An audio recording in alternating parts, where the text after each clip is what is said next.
Hello, everyone, and thank you for joining us for week two of the RISE Institute in Rugby Research and Injury Prevention Group 2026 Major Joints, Anatomy, and Pathology Series. We will first begin with our first presentation. Our first group presenting for anatomy pathology is Natalia and Isabella for the anatomy of the elbow and the pathology of tennis elbow, golfer's elbow, and UCL injury. Would one of you guys please share your screen? Thank you so much, Kevin. I will share my screen now. Can everyone see my screen? Okay. So good evening, everyone. Today, for anatomy and pathology, I will be presenting on the anatomy of the elbow.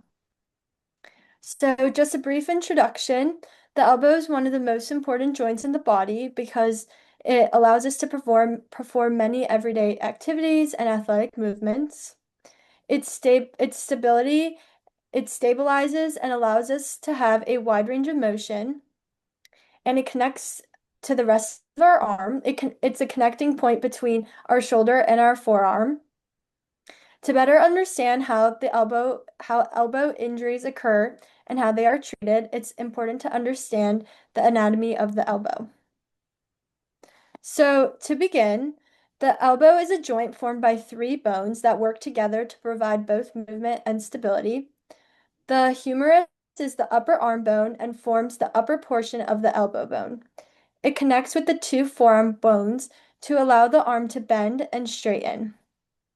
The radius is located on the thumb side of the forearm, and it is responsible for allowing the forearm and wrist to rotate. This movement is important for everyday tasks like turning a key, opening a jar, or using a screwdriver. Next, the ulna on the pinky side of the forearm forms the main hinge of the elbow and provides most of the joint stability during movement. Together, these three bones create a strong but flexible joint that allows us to perform simple tasks, but also is really important in playing sports. So next, we will talk about the different ligaments, and there are three major ligaments in the elbow.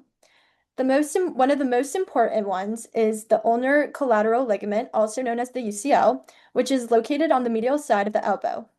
It helps resist forces that are placed on the elbow during overhead throwing motions, which makes it especially important for athletes like baseball and specifically pitchers. UCL injuries are very common in pitchers. Next, on the lateral side is the radial collateral ligament, also known as the RCL, and its main role is to provide stability during pushing, lifting, and weight-bearing activities. Lastly, the ulnar ligament wraps around the head of the radius and holds it securely against the ulna. This allows the radius to rotate smoothly during movements, like turning your palm up or down. Next, we have major muscles and tendons. So the bicep tendon connects to the bicep muscle to the forearm and helps bend the elbow and rotate the forearm so that you're able to move your palm facing upwards, and that is used when you're also lifting different objects. Beneath the bicep is the branchialis, which is the primary muscle responsible for elbow flexion and generates much of the force when bending the arm. The branchiolaris runs along the forearm and also assists the elbow during flexion. This is especially important when your hand is in a neutral position. So when you're giving a handshake or when you're holding a hammer, for example. And then lastly, you have the flexor tendon. This attaches the forearm muscles to the inside of the elbow. These muscles bend the wrist and fingers and are essential for gripping, lifting, and throwing objects. Because these tendons experience a lot of repeated stress, this is a common place for overuse injuries such as golfer elbow. The other two muscles and tendons are the tendon and the extrusion tendon. The tricep tendon connects to the tricep muscle in the ulna, and its primary job is to straighten and extend the elbow. It is important for pushing and throwing and lifting. And we have the extrusion tendon, which attaches the forearm extrusion muscles to the outer side of the. These muscles are responsible for straightening the wrist and fingers, and are also used for different um, fine motor skills. So, what does the elbow do? Because the elbow is used in so many everyday activities and sports, it is very valuable. It allows for flexion or bending the elbow. It helps us bring our hand to our shoulder, which is important for eating, when we're picking up different objects. It allows for extension or straightening the arm, which is important when we're pushing a door or performing different strength exercises. The elbow also helps transfer forces between the shoulder and the hand, making upper body movements more efficient. And lastly, it allows for fine motor skills. Without our elbow, we wouldn't be able to write or type, which are super important in our everyday lives. So, what are some common injuries for the elbow? Isabella will go into a couple of these more in detail, but for a quick overview, tennis elbow is one of the most common and is caused by an overuse in the wrist extender tendons, leading to pain on the outside of the elbow. Even though it's called tennis elbow, it can affect anyone who has repetitive gripping or wrist movements. Similar to tennis elbow, golfer elbow is an overuse of the wrist flexor tendons. And even though it is called golfer's elbow, it also applies to many other individuals. Next, UCL sprains and tears. This is a very common injury in baseball players because of the repetitive overhead motion. And some more traumatic injuries are elbow dislocation and fractures. When a elbow is dislocated, the bones of the elbow moves, while when it is fractured, there is a break in one of the three major bones. And then lastly is carpal tunnel syndrome, and this is when there is a compressed nerve, which causes numbness and tingling in the fingers. Next, I will transfer the floor over to Isabella. Hi, thank you so much, Natalia, for the introduction and great presentation. I'm a rising senior that attends Downey High School in California, and today I'll be discussing three common elbow pathologies seen in athletes: the lateral epicondylopathy, medial epicondylopathy, and ulnar collateral ligament, or UCL injury. Although these conditions all present with elbow pain, they affect different structures within the elbow and develop through different mechanisms. So because of that, their symptoms, diagnosis, and treatment differ. Together, these conditions represent the three primary structures commonly injured around the athletic elbow: the lateral tendon, the medial tendon, and the medial stabilizing ligament. We'll begin with the lateral epicondylopathy. Lateral epicondylopathy, more commonly known as tennis elbow, is one of the most common overuse injuries affecting the elbow. It primarily involves degeneration of the extensor carpi radialis brevis, or ECRB, tendon, where it attaches to the lateral epicondyle on the outside of the elbow. This muscle plays an important role in wrist extension and stabilizing the wrist during gripping activities. In athletes, repetitive gripping, wrist extension, and eccentric loading place repeated stress on the tendon. Over time, the microscopic damage develops, and when the tendon cannot repair itself as quickly as it's being loaded, degenerative changes occur. Next slide. Thank you. As a result, athletes typically experience pain over the outside of the elbow, particularly during gripping, lifting, or resisted wrist extension. Grip strength is also commonly reduced, which can affect athlete performance. Diagnosis is primarily clinical. Two commonly used examination maneuvers are Cozen's and Mills test, both of which reproduce symptoms by loading the affected tendon. Once the diagnosis is established, treatment focuses on restoring the tendon's ability to tolerate load. Progressive eccentric strengthening is considered the foundation of rehabilitation. Activity modification, load management, and counterforce bracing may also be used. So while surgery is generally reserved for cases that fail conservative treatment. So while epicondylopathy, go back. Thank you. While lateral epicondylopathy affects the outside of the elbow, a similar overuse injury can also occur on the medial side. Okay, next slide, please. Thank you. Medial epicondylopathy, commonly known as golfer's elbow, affects the common flexor pronator tendon on the inside of the elbow. So unlike lateral epicondylopathy, this condition develops from repetitive wrist flexion, forearm pronation, and forceful gripping, which overload the flexor tendon over time. It is commonly seen in golfers, baseball players, climbers, and strength athletes who perform repetitive gripping movements. Patients usually report pain along the medial epicondyle that becomes worse with gripping, wrist flexion, or forearm rotation. Because this is also a tendinopathy, many of the rehabilitation principles are similar.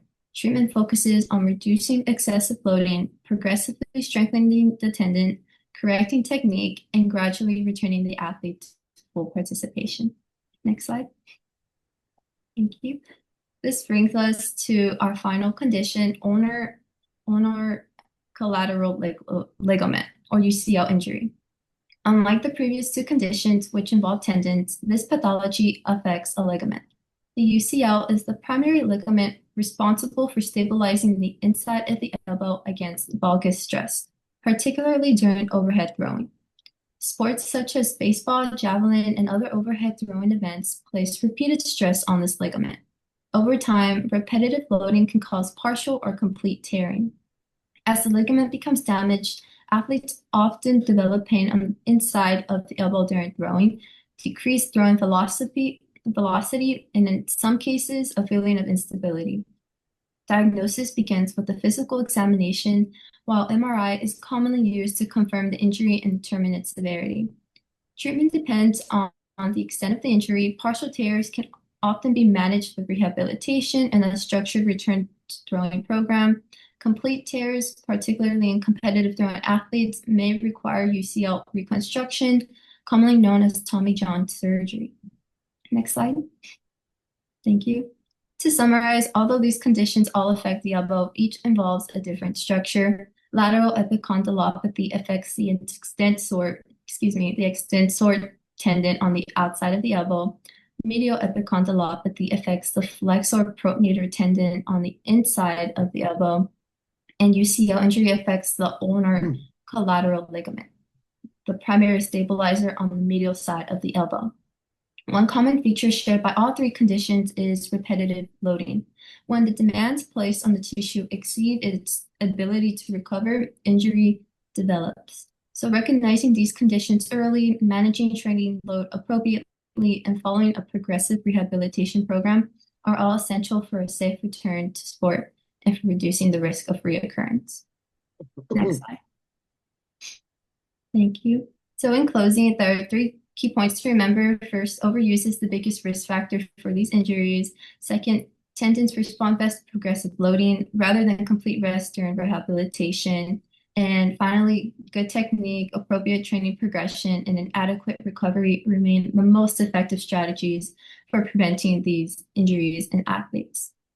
The next slide are my references. And that concludes Natalia and I's presentation. Thank you so much, and we're happy to answer any questions. Thank you for that presentation, Group 1. Does anyone have any questions, or Dr. Lopez, do you have anything else to add? Any questions, anyone? Well, obviously, it's kind of interesting. The image that Natalia presented, and this is a very common misconception. If you saw the image with the tennis player with the arm up, it almost looks like they're talking about the inside of the elbow with the overhand throw of the tennis racket, trying to emphasize tennis elbow. But meanwhile, it should be considered a backhand, so it's the lateral aspect. And obviously, Isabella, when you put your image up, it clearly stated inside, outside of the elbow. So be very careful with that. That's a very common misconception because of the imagery. They was trying to make it look, it's easier to show an image of a tennis player with an overhand shot versus a tennis player with a backhand across the body, obviously. So they always put that image incorrectly in there. So you always think it's like the inside of the elbow, but meanwhile, that's actually golfers. Anyway, did a great job on that.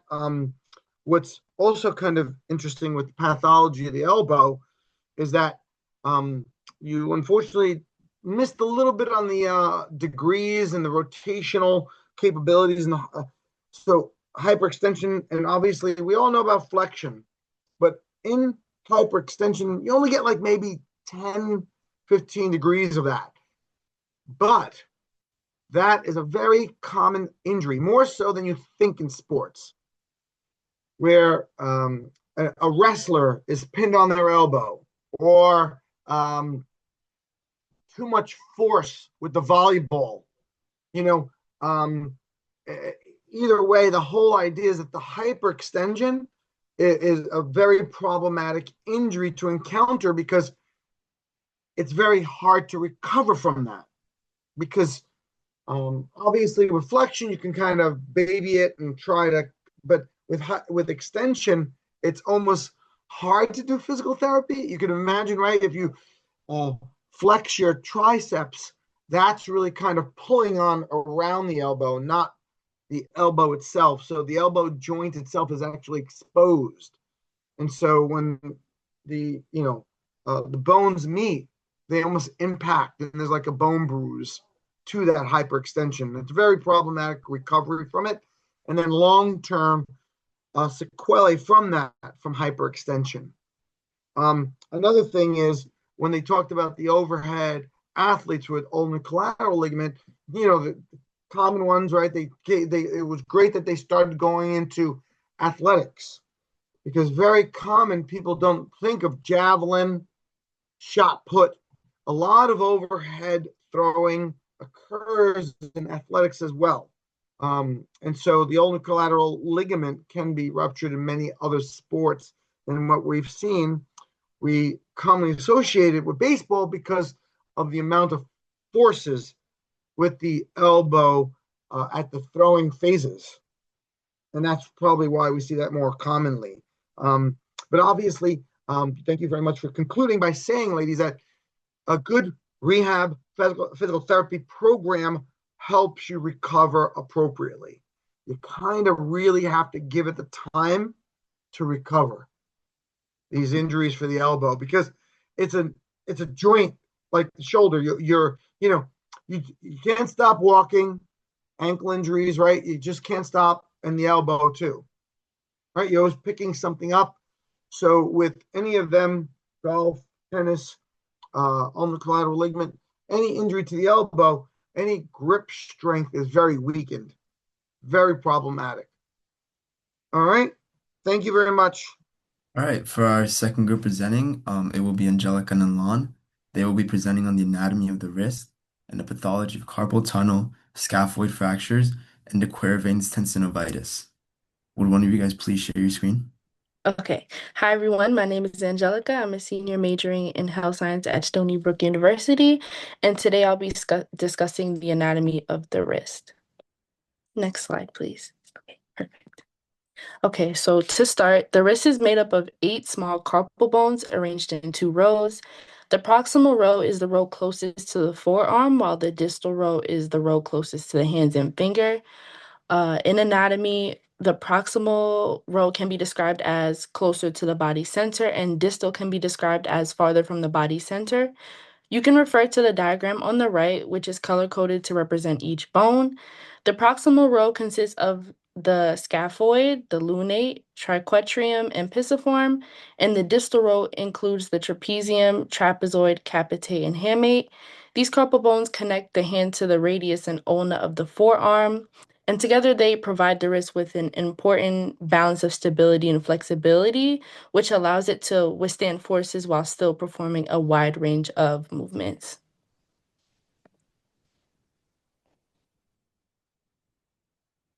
Onto the joints and ligaments. The wrist contains several joints that work together to create smooth and coordinated movement. The primary joint is the radial carpal joint, which you could see on the diagram on the right, which is formed between the radius, which is the bottom portion you see, and the proximal row of the carpal bones, which I just spoke about. The individual carpal bones are connected by strong ligaments, which stabilize the wrist while still allowing movement. And these ligaments help distribute forces during activities like lifting, pushing, gripping, and making them essential for maintaining normal wrist function and preventing excessive motion. In terms of wrist function, the wrist is capable of four primary movements: flexion, which bends the wrist forward, which you could see on the right; extension, which bends the wrist backward; radial deviation, which moves the hand towards the thumb; and ulnar deviation, which moves the hand towards the little finger or your pinky, which kind of creates that waving motion. These movements allow us to perform everyday tasks such as writing, typing, lifting objects, and using tools.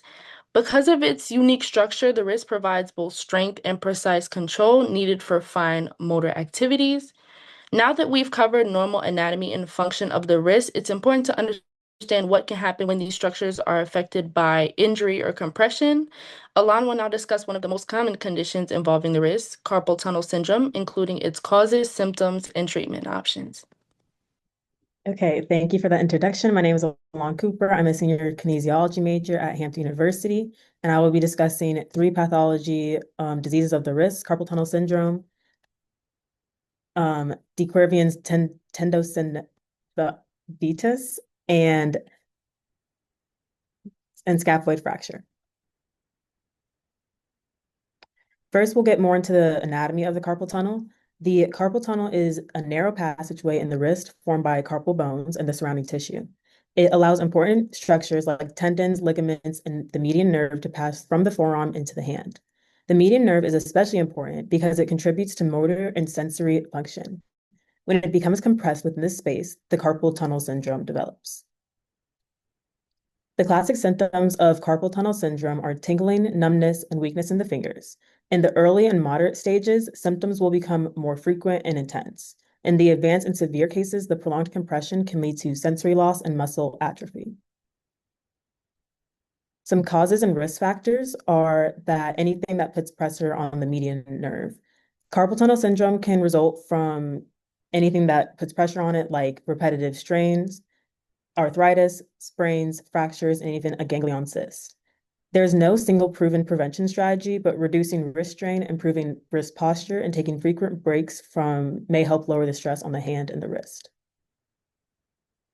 Current treatments can either be surgical or non-surgical, depending on the severity. Most commonly, doctors will prescribe medicine like ibuprofen or corticosteroid injections, which reports show improving symptoms within a couple of days. People with carpal tunnel syndrome can also use physical therapy and acupuncture to alleviate symptoms. For surgery, doctors will usually do an open surgery, endoscopy surgery, or limited open incision surgery. And in the surgery, they will cut the carpal ligament to allow more space and alleviate pressure in the median nerve. Next, we're going to go into the pathology of a scaphoid fracture.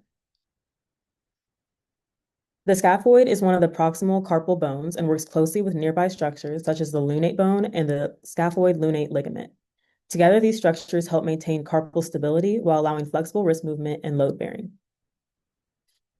A scaphoid fracture typically occurs after a fall onto an outstretched hand, which is common in sports when an athlete braces for impact. Patients may report pain, swelling, bruising, stiffness, and difficulty gripping or moving the wrist.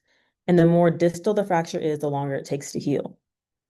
The scaphoid is a small bone, and the damage often goes unnoticed. So an untreated injury can contribute to osteoarthritis, non-union collapse, and scaphoid or scaphoid lunate advanced collapse. To diagnose a scaphoid fracture, doctors will usually do a Watson scaphoid test or a X-ray. If they can't find it in there, but the pain is centralized to the scaphoid, they will then do an MRI or CAT scans. If the fracture is stable, treatment can be non-operative with a thumb spica, which is a splint for your thumb, or a splint for your whole arm or whole hand. The more severe and unstable the fracture is, it might require surgical fixation, which uses screws to stabilize the bones and promote healing. So here in the photos, you can see the Watson scaphoid test, which the doctor will palpate where the scaphoid is while moving the wrist. And if the scaphoid is loose and it's not attached to the ligament, you'll hear it clicking back. And also here is a surgery, or actually let's go to the X-ray. The X-ray, you can see that there's a hole in between the scaphoid and the lunate, and that's where the ligament has torn. And then to repair that, they will insert screws into the bones so that it can stabilize and fixate itself. Last is the pathology of de Quervain's tendocinitis. This is a condition that happens with painful overuse that affects the tendons of the thumb side of the wrist. The pathology is especially relevant because it can limit grip and thumb movement during daily activities. It affects the two tendons, the abductor pollicis longus and the extensor pollicis brevis. These tendons help move and control the thumb, especially in abduction and extension. And when pressure and friction increase around these tendon sheaths, the pain and irritation develops. Risk factors are overuse, your gender, which it usually happens more for women aged 30 to 50, which is their age, and association with pregnancy or caretaking. Usually this happens because of fluid buildup, which is because of increase in hormones, which happens during pregnancy. Some causes and symptoms are rheumatoid arthritis, scar tissue buildup, and fluid retention. Patients often describe pain when turning the wrist, gripping, or making a fist, along with swelling at the base of the thumb. You may also feel a locking sensation at the thumb joint. The common test to diagnose for this is the Finkelstein test, which helps reproduce symptoms among the affected tendons. The initial treatment is to do RICE, which is rest, ice, compression, and elevate. That usually will help reduce inflammation, as well as taking ibuprofen to help reduce inflammation. And if necessary, they can do corticosteroid injections or splint the hand. If the condition is that severe, they can do surgery, which will allow for a release of the tendon sheath to relieve pressure and restore motion. On this next slide, you can see the surgery procedure. Here's the EPB, which is one of the tendons, and here's the APL, which is the second tendon. And this tendon you can see is covered by the sheath. And so they will cut the sheath to allow more space and relieve pressure.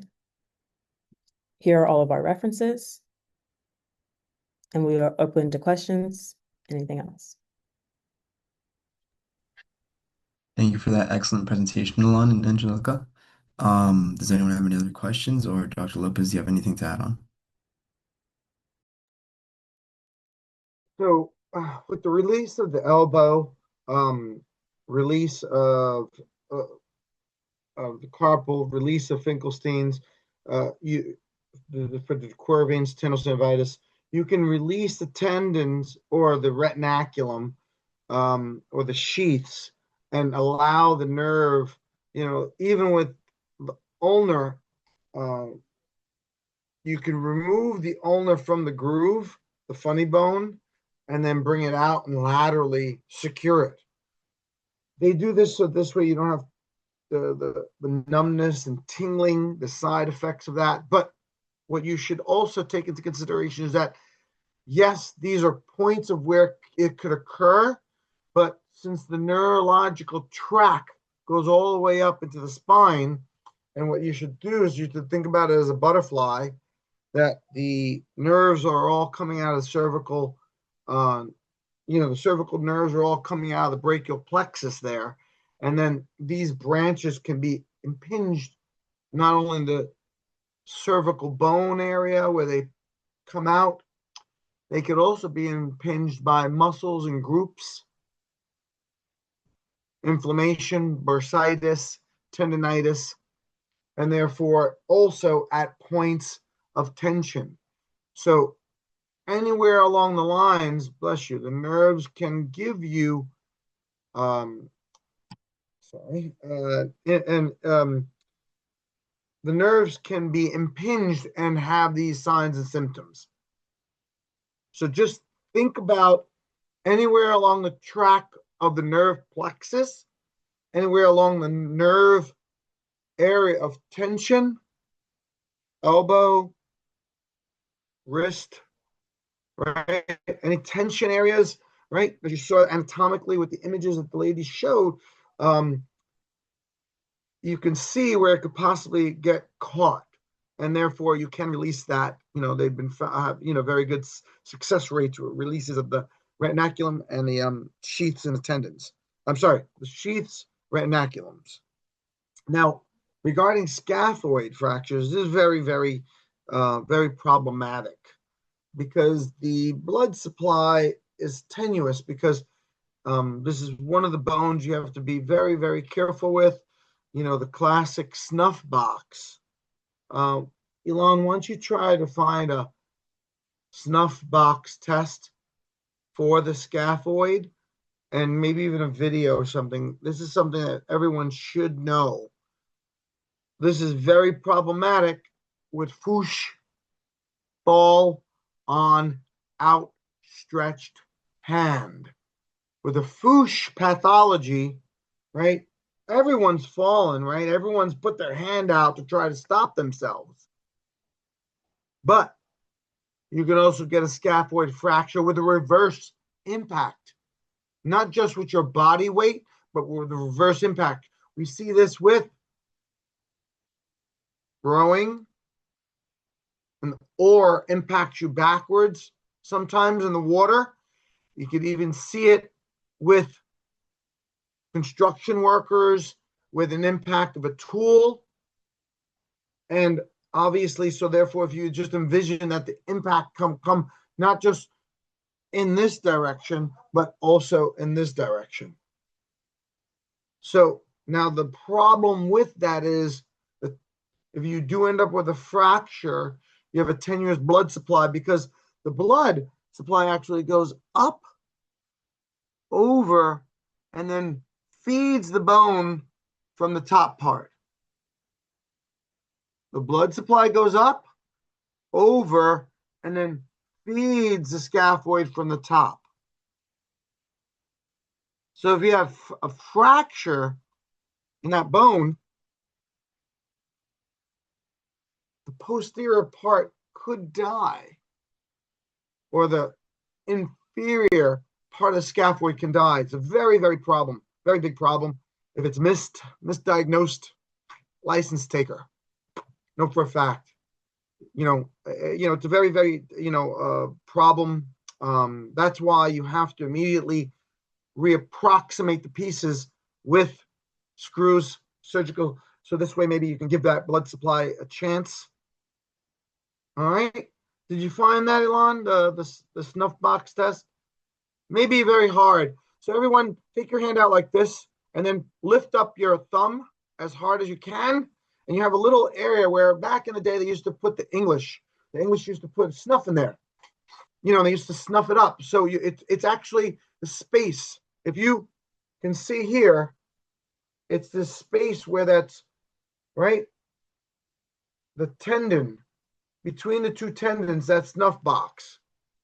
That's where that little gap, the little space is. If you bring up your thumb all the way up, the tendon creates a little gap there. That's where your scaphoid is, right under there, under that triangle. You can't miss it. So that's why often if you go into the emergency room for a fall, they'll palpate after you, they'll ask you to open your hand, extend your fingers, and they'll look for that snuff box right there. That's diagnosis 101 on evaluating the scaphoid. And if you have tenderness there, you just palpate it. Oftentimes, a lot of the surgeons, they'll tap the bone, right? Can't really tell, but there's certain areas where the bone is actually exposed on the skin, and you can actually tap all long bones, and you actually get a really bony sound, a real hard, not like you're hitting the table, and then you can find out if you got a fracture anywhere along that bone, because it'll be very painful when you create that vibration through the bone. Anyway, it was kind of interesting. Did you guys see whoever was with me at Bayville after the athletic trainer saw the young player palpate along the tibial plateau? Because a very common injury in those very strong athletes is a avulsion tibia because he's young. So ACL injuries, they rupture in older people. But in the pediatric young area, Elon, what do you think? They take a chunk of the bone with them. So this is a very big problem, right? Their bones are weaker than their ligaments and tendons. So they'll have more avulsion injuries in youth. This happens with hamstring tears and like elite runners at a young age. You'll get these very, very difficult avulsion pulls from the pubis and from the, the insertions of where the hamstring climbs up or anywhere on the body. ACL, take a chunk of the tibia right off the top. You got to kind of, isolate that knee, see if it'll heal back. Oftentimes they'll just go straight to surgery and do an ACL repair. Meanwhile, they wouldn't do normally an ACL repair in a youth. But because the ACL has just ripped out the core of the insertion, they'll, right, there's origins and insertions. We'll go into that another time. But they'll probably do an ACL repair on that youth. Now, the biggest problem is that they'll probably have to modify it around the growth plate. Get into that another time. But more importantly, obviously, with this, scaphoid, the involvement, the development of the bones, that becomes problematic. All right. On that, anyone have any questions on any of that? I know it's a lot to consume, but obviously we went over some of the major things, maybe, figuring out the bone fracture, just, tapping them with the youth and pediatrics. You want to tap to find out if there's any olecranon issues or any fractures there with falling on the elbow for youth, with the fall and open, stretched out hand, right? Foosh. You definitely got to look or rule out distal radius fracture, scaphoid, or any of the, bones, carpal bones within the hand. Really, you'll probably end up with scapholunate disruptions, but you won't have too many, fractures aside from the scaphoid. Obviously, we're not talking about a crushing injury. That's what occurs in constructions and things like that. That decapitation, degloving injuries, all that. Got to be fully prepared for all the gauntlet of that. But anyway, let's get back to the basics. And obviously, we're just trying to take a look at the fracture. We need to make sure that's a common board question. Scaphoid blood supply is distal to proximal distal, distal proximal. Who's gonna try that one? Who's gonna take a dab on that one? Remember, the blood supply goes up, over, and then comes down. So it goes distal to proximal. Not guarantee that's going to be on the boards. Guarantee it's going to be on step 1 for certain. Step 2. Okay. Anyway, anything else? What do we have? That will conclude week 2 of the RISE Institute and Rugby Research and Injury Prevention Group 2026 Major Joints, Anatomy, and Pathology Series. Thank you everyone for attending.